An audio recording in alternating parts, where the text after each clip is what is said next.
Bonjour et bienvenue parmi les Digital Doers, le podcast de ceux qui font le e-commerce. Voici un hors-série spécial e-commerce Connect, événement dont l'édition du 16 octobre 2019 est dédiée au DNVB, Digital Native Vertical Brand, autrement dit un événement pour les nouvelles marques pure players du e-commerce qui maîtrisent la chaîne de valeur de A à Z, de la création en passant par la production, la vente et jusqu'à la livraison chez le client. À cette occasion, j'ai enregistré une courte interview de 15 minutes environ de chacun des principaux speakers de la keynote. Chaque interview correspond donc à un nouvel épisode du podcast, bien sûr, toujours sans coupure. Je vous souhaite une bonne écoute à vous tous.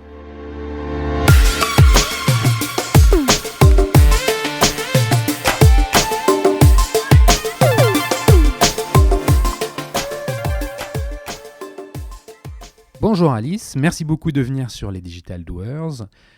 Tu es la directrice de marque chez Made.com. Est-ce que tu pourrais te présenter en quelques mots ? Bonjour Cyril et merci de me recevoir. Je suis vraiment ravie d'être ici.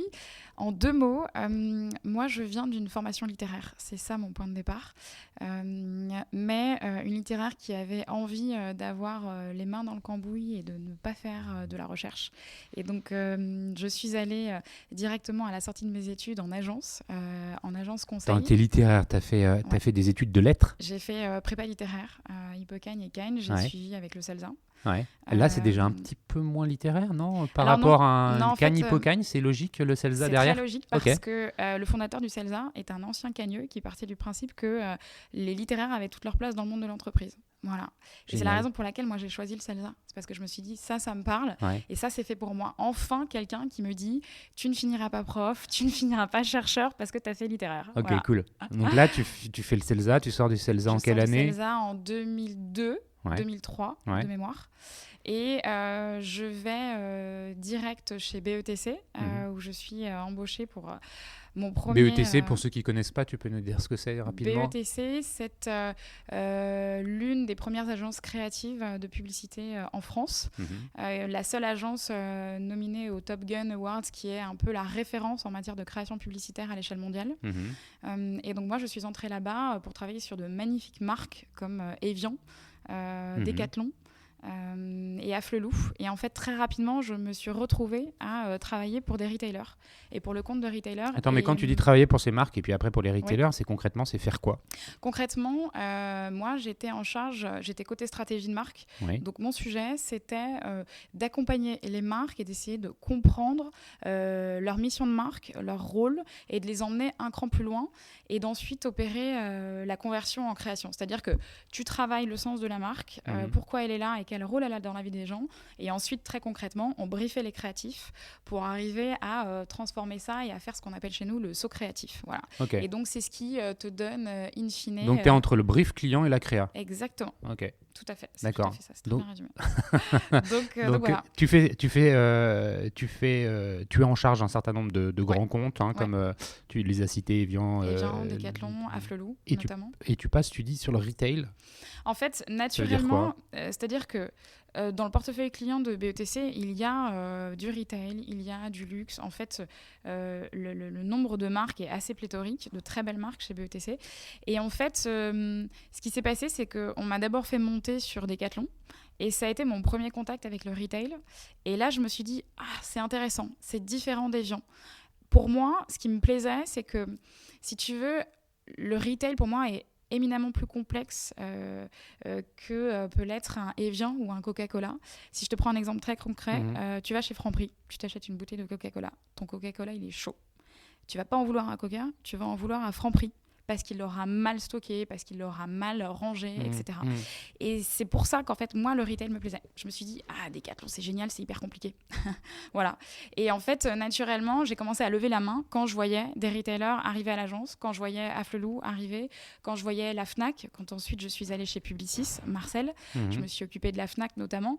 Et ça m'intéressait. Tu étais toujours sur des enjeux digitaux ou c'était pas forcément du digital et c'était tous les enjeux Alors, de au départ, communication. je suis rentrée dans l'entité de BETC Digital, donc j'étais vraiment sur la stratégie digitale.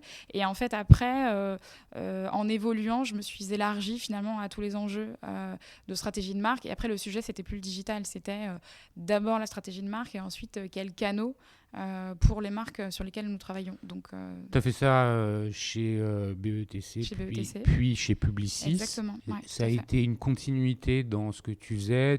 Tu t'es développé toujours plus de marques, de portefeuille de marques. Ouais, exactement.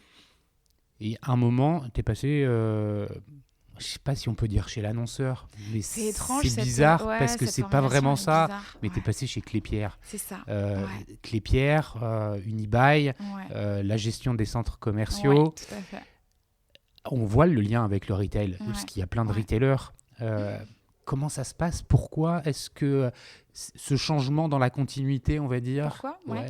Parce que on m'a proposé une aventure. Parce qu'en fait, chez Klépierre, ils étaient en train de mener un travail de fond sur le rôle des centres commerciaux dans la vie des gens. Et en fait, ils étaient en train de monter un département marketing au niveau Europe, puisque ça n'existait pas auparavant. Klépierre, en fait, c'est une foncière franco-française. Et en fait, à la suite de différentes acquisitions à l'échelle européenne, ils sont devenus un groupe. Et donc, à un moment donné, il a fallu aussi se doter au niveau groupe d'un marketing. Et en fait, on m'a appelée quand j'étais chez BETC en me disant « Écoute Alice, il y a une opportunité, il y a une création d'un département marketing Europe from scratch. Il n'y a personne aujourd'hui. Et en fait, la directrice marketing Europe arrive et elle monte son équipe. Et elle aimerait que tu viennes pour prendre le pôle brand. » C'est comme ça que ça s'est fait. Et en fait, c'est aussi... ça m'a plu parce que ça correspond à ma personnalité. C'était une création de poste. Et c'est vrai que je suis assez... moi, on m'a toujours dit, quand j'étais en agence, il y a les chasseurs et il y a... les farmers. Les farmers, exactement. Et moi, en fait, c'est vrai que j'ai cette personnalité d'aller chasser. Et j'aime bien me retrouver dans un endroit où rien n'a été fait avant, où il y a un travail monstrueux et où il faut tout écrire et tout créer. Voilà. Et c'est la raison pour laquelle j'ai accepté... T'es une créatrice. Une créative. Ouais, je pense. C'est ça qui me plaît. Et chez Klépierre, juste avant qu'on passe sur made.com, Klépierre, par rapport à un retailer, par rapport à un Decathlon, à un Fnac ou à Evian, qui sont des marques B2C, tu passes chez Klépierre, la marque, elle est B2B. B2B, B2C. Et c'est ça qui était encore plus complexe. C'est-à-dire, tu interroges le kidam moyen dans la rue, Klépierre, tu connais, et la majorité immense va te répondre non. Tu connais Evian, bien sûr. Tu connais Decathlon, bien sûr. Donc, en fait, tu es quand même dans un contexte qui est très différent. Oui, tout à fait. Et c'est ça qui m'a plu. En fait, il y avait un truc très schizophrénique, parce que, effectivement, Klépierre n'est pas connu. Et n'a pas pour ambition de l'être. Non. Et donc, moi, paradoxalement, je devais travailler la marque centre commercial qui s'adresse donc au client final. Et en même temps, je devais m'adresser aux retailers et aux enseignes qui étaient à l'intérieur des centres. Et donc, c'était effectivement une couche supplémentaire de complexité. Et clairement, c'est ça qui m'a plu. Vraiment. Et tu as fait ça combien de temps? J'ai fait ça 3 ans. 3 ans. Voilà, exactement. Et tu te souviens de ce que tu as... la réalisation dont tu es particulièrement fière sur ces 3 ans-là? Sur ces 3 ans-là, franchement, la chose dont je suis la plus fière et que le client final ne verra jamais, c'est l'équipe qu'on a réussi à construire en interne. Parce que je suis arrivée, j'étais toute seule sur le pôle marque. La directrice marketing Europe, on était, je crois, toutes les deux. Peut-être il y avait une 3e personne. Et en fait, on a travaillé comme des damnés. On avait un boulot monstrueux à mettre en place. Il fallait mettre en place la première plateforme de marque, la première campagne publicitaire dans tous les centres, etc., à l'échelle européenne.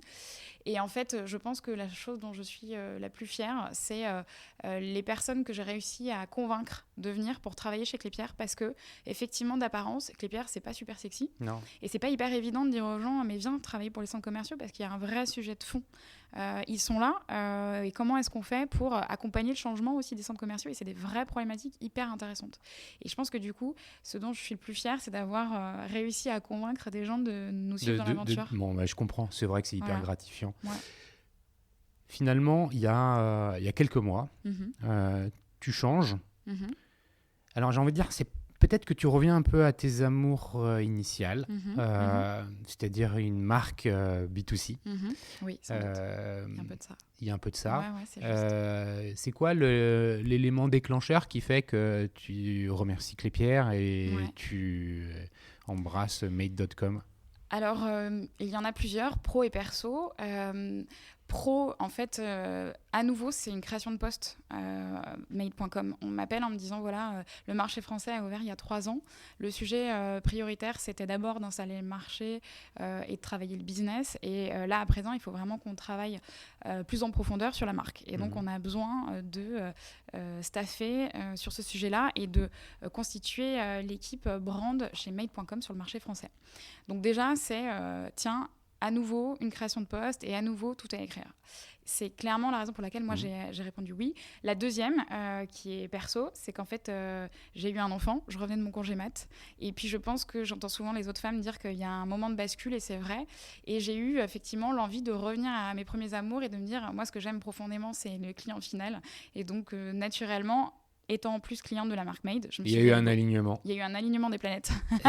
Et tu es arrivée chez Made. Ouais. Tu vas nous parler de Made. Tu vas nous parler de Made avant que tu nous dises quelle est ta mission chez Made, ta lettre de mission. Oui. Présente-nous Made, même si on connaît. Raconte-nous un peu plus. D'où c'est né, comment c'est parti. C'est ça que je vais te raconter. Je vais te raconter le mythe fondateur de Made, en fait, parce que je pense que c'est ça le sujet. Et c'est marrant parce que quand j'en parle autour de moi, souvent les gens me disent « Ah, c'est marrant, je savais pas ». Donc là, je me dis « Ah, tiens, il y a un truc à bosser ». Le mythe fondateur, c'est 3 Français qui sont à Londres, qui regardent le marché de l'ameublement il y a 10 ans et qui se disent « Tiens, il n'y a pas eu de disruption. Si aujourd'hui je veux un canapé, je vais chez un éditeur, ça va me coûter 7 à 10 fois le prix. Pourquoi ? Parce que je paye tous les intermédiaires. » Et ça, c'est le point de départ de Made, c'est de se dire « En fait, ça suffit. Maintenant, on va casser tous les intermédiaires. On va devenir une marque intégrée. L'idée, elle partira de chez nous. La production se fera chez nous, en flux tendu, si je puis dire, puisque le principe, c'est donc pas de stock, puisqu'en fait, le carnet de commandes, une fois atteint, c'est là que la production est lancée. Et donc, c'est comme ça que l'aventure Made a démarré à Londres il y a 10 ans. Voilà. Et aujourd'hui, Made est en 13 pays. Le marché français sur lequel je suis a ouvert il y a 3 ans. Et donc, on a encore énormément de choses à construire, énormément de... Le marché domestique, c'est le UK. Oui, tout à fait. Le marché domestique, c'est le UK. Tout à fait. C'est quoi la singularité de Made par rapport aux autres ? C'est quoi votre proposition de valeur fondamentale ? La proposition de valeur fondamentale, moi, je dirais qu'elle est double. Alors, naturellement, on a envie de dire le produit. Mais moi, j'ai envie de te dire, on fait tous des chaises, on fait tous des tables et on fait tous des fauteuils, etc. Donc, moi, je pense que la proposition de valeur fondamentale, c'est qu'en fait, on est des vrais gens qui parlent aux vrais gens. Et donc, en fait, les designers qui font les produits, on les voit, on les raconte. On a une plateforme qui s'appelle Talent Lab qui permet d'aller sourcer aussi les talents émergents et de pouvoir faire en sorte qu'on Raconte-nous converse. un peu Talent Lab, je connais. Mais Tu connais, je te raconte ? Ouais, raconte quand même. Talent Parce que Lab, c'est vraiment dans l'ADN de Made, de se dire... il va y avoir un aspect collaboratif à la création. Oui. Et ça, c'est la concrétisation de cette idée-là. En fait, Talent Lab, le propos, c'est en effet... les bonnes idées, elles viennent de partout et les très belles pièces et les très beaux designs aussi. Et donc, en fait, on a ouvert cette plateforme en se disant on va proposer aux talents, qu'ils soient émergents ou confirmés, de pouvoir proposer leur collection à eux. Et en fait, en face, il y a nos clients. Et nos clients qui décident ou pas de finalement être un peu le mécène d'une nouvelle collection et d'une nouvelle pièce. Est-ce que l'idée originale, c'était pas de dire finalement, il y a ça et il y a des talents créatifs, des designers qui ont du mal à émerger et pourtant ils ont du talent. Et c'est un peu le rôle de Made que vous vous êtes assigné de d'être dire... en soutien à la création, tout à fait. Et on a cette audience par la plateforme qu'on a créée et on va essayer... par un consensus de clients, de faire émerger des nouveaux talents, c'est ça C'est exactement ça, c'est tout à fait ça. Et c'est, je pense, l'une des choses dont on est d'ailleurs les plus fiers, parce que si je donne des exemples concrets, par exemple sur la France, il y a quelques années, on a commencé à travailler avec Margot Keller, qui aujourd'hui est dont la réputation la précède et qui est très connue. À l'époque, elle l'était peu, en tout cas, elle démarrait. Et nous, on l'a rencontrée et en fait, on s'est dit, allez, go, c'est parti. Et aujourd'hui, on continue toujours de travailler avec elle. Donc ça, totalement, on est vraiment, d'un point de vue, si j'en reviens à ta question première, quelle proposition de valeur, on est en soutien à la création sous toutes ses formes. Et ça, je trouve ça intéressant. Parce qu'on n'est pas non plus que dans l'univers du design. Et là, à l'heure actuelle, alors, on travaille sur un sujet qui est confidentiel et que je ne pourrais pas révéler, mais ce que je peux dire, c'est qu'on élargit complètement effectivement notre travail avec le créatif au sens large. Donc ça peut être dans n'importe quel domaine, je dis n'importe quoi, la gastronomie, voilà, la musique. Nous, notre sujet, ce sont les créatifs. Ok. Tu es arrivé il y a 4 mois. Merci pour ce pitch global de Made. Pour ceux qui ne connaissaient pas encore ou qui connaissaient la marque sans connaître un peu une partie de son ADN, c'est maintenant chose faite. Tu es arrivé il y a environ 4 mois à ton poste chez Made. Quelle est ta lettre de mission ? C'est quoi ce qu'on t'a demandé de faire ? Alors, moi, j'ai en gros 2 missions principales, si je devais vraiment résumer. Et qui sont intrinsèquement liées. La première, c'est, comme je le disais, de travailler la marque sur le marché français. Qu'est-ce que ça veut dire ? Ça veut dire que Made est un groupe aujourd'hui, mais que l'on est implanté dans différents marchés et que ces marchés ont des spécificités culturelles et locales dont il faut tenir compte. Ça, c'est le sujet number one sur lequel je travaille. C'est quoi la marque pour les Français concrètement, et quel est le vrai propos de marque que l'on veut raconter. Et la deuxième, c'est très clairement aussi monter cette équipe brand dont je parlais, la fédérer autour de cette mission de marque pour qu'on aille, pour que tout converge et qu'en fait on travaille tous au service de cette marque et qu'on la fasse grandir. Et donc avant mon arrivée, il y avait déjà des personnes qui étaient sur le sujet. J'en ai recruté de nouvelles et donc l'idée c'est vraiment d'arriver à fédérer tout ce monde-là pour aller tous dans la même direction, de manière très schématique. D'accord. Et alors, Made, de façon plus générale, moins orientée Alice, mais plus marque, justement, ou plus entreprise, plus que marque. Oui. C'est quoi les challenges qui se présentent à vous sur les années à venir ? On est aujourd'hui en train de parler de DNVB, et les DNVB sont en train de devenir moins D et plus retail, D pour digital, et il y a des challenges qui se présentent à vous par rapport au retail. Comment ce passage vers le physique est abordé, appréhendé chez Made en France ? Alors, il a déjà eu lieu en réalité, puisque en France, on a 2 lieux que j'appellerais des lieux tiers, parce que ce ne sont pas des boutiques, puisque chez Made, l'expérience commence online et se termine online, d'un point de vue vente. Ce ne sont pas non plus uniquement des showrooms où en fait on viendrait pour voir le catalogue en physique. En fait, ce sont des lieux où on rencontre la marque et où on a un conseil plus direct, plus personnalisé. Bien sûr qu'on peut toucher, tester l'assise d'un canapé, etc. Et ça, c'est hyper important. Et en fait, on y est venu naturellement, mais pas d'un point de vue investissement retail, mais vraiment investissement humain, parce que le sujet, c'était de pouvoir mettre en relation notre marque avec nos clients, les vrais gens, et partager l'expérience de marque. Et aujourd'hui, ces lieux tiers ont une programmation avec justement, en lien avec notre why, notre mission en soutien à la jeune création, pouvoir proposer des masterclass sur différents sujets autour de la création, de la créativité au sens large. Et donc, ce sont vraiment des lieux où on se retrouve pour partager autour de la création. D'accord, il y en a combien de lieux comme ça ? Il y en a 2 en France, un à Paris et un à Lyon. Et en tout, on en a 8 en Europe. Et vous avez des velléités d'élargir ce réseau en France ? Oui. Oui, à terme. Pour le moment, le sujet, c'est de consolider Paris et de consolider Lyon, qu'on vient tout juste d'ouvrir il y a 2 mois. D'accord. Donc, c'est encore récent, mais oui, tout à fait. Très bien. Parce que c'est une suite logique pour nous. Bon, écoute, merci pour tous ces échanges. Alice, j'ai une dernière question. Oui. Ça porte sur... C'est une question que j'aime bien poser un peu à tout le monde, parce que c'est plus que dans l'air du temps. Ouais. On en a parlé un petit peu avant de commencer l'interview. C'est un sujet qui préoccupe l'ensemble de la société, qui est le sujet de la transition écologique. E-commerce, transition écologique, c'est un couple qui doit apprendre à fonctionner ensemble. Comment ce sujet est réfléchi, abordé chez Made.com ? Alors c'est un sujet crucial sur lequel on travaille tous en ce moment, parce que c'est vrai que le sujet des meubles, on en parlait juste avant l'interview, c'est effectivement, ça a un impact environnemental.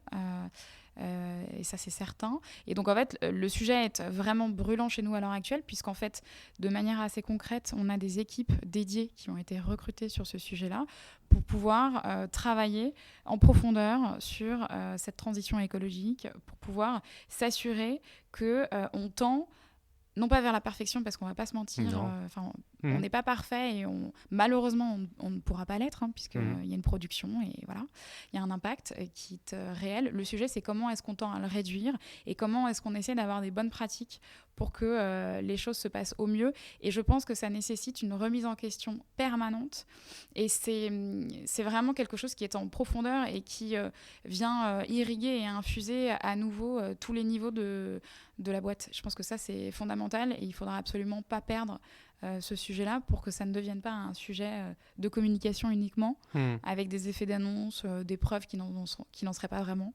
Je pense que, et la manière dont c'est adressé aujourd'hui, c'est vraiment un sujet de fond, et l'idée, c'est que pour l'année prochaine, en 2020, on puisse commencer à partager ça avec nos clients et à leur dire concrètement comment est-ce qu'on adresse le sujet, qu'est-ce qu'on leur propose et comment on veut les embarquer aussi avec nous dans cette aventure-là. Parce qu'en fait, c'est une aventure commune.